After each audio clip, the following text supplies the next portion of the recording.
মই পোনপ্ৰথমে 52তম যিটো আমাৰ কাৰ্বি যুৱ মহোৎসৱ, মই এইবাৰ ফুড ছাব কমিটি কনভেনৰ হিচাপে আছোঁ। 4 বছৰ ধৰি আমি এই ছাব কমিটিটো আমি চলাই আছোঁ। আজিলৈকে আমি ভালে ভালে গৈ আছে।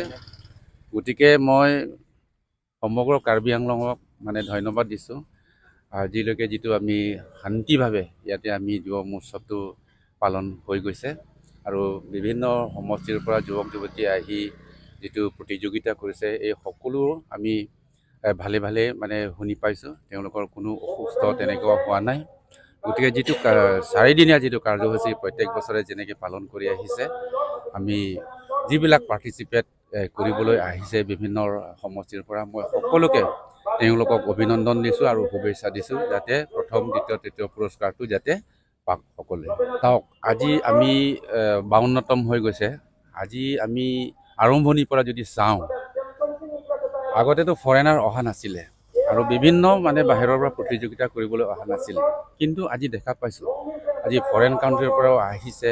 তেওঁলোকে আমাৰ কাৰ্বি যুৱ মহোৎসৱৰ কাৰ্বিৰ যিটো আমাৰ কালচাৰ, আমাৰ যিটো ড্ৰেছ, এই সকলোখিনি তেওঁলোকে আমাৰ কাৰ্বি আংলঙৰ বাৰ্তাটো তেওঁলোকে নিজৰ দেশত লৈ গৈছে। গতিকে লাহে লাহে পিছলৈ আৰু উন্নতি হ'ব, আমাৰ প্ৰচাৰ হ'ব আমাৰ কাৰ্বিৰ যিটো কলা সংস্কৃতিৰ বিষয়ে।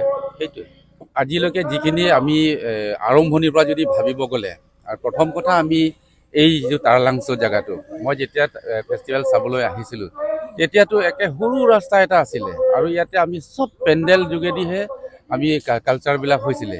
কিন্তু আজি চাওক, ইয়াত 4 লাইন ৰাস্তা ইয়াত পকীকৰণ হৈ গৈছিলে আৰু বিভিন্ন বিভাগৰ যোগেদি আজি ডেভেলপমেণ্ট কামখিনি আমি দেখা পাইছোঁ। আৰু আটাইতকৈ আকৰ্ষণীয় যিটো নথেংপিটো আজি একেবাৰে আকৰ্ষণীয় হৈ পৰিছে। গতিকে এটা পিছত এটা এইটো আহি থাকিব। গতিকে এনেকৈ প্ৰচাৰ হৈ থাকিব আৰু।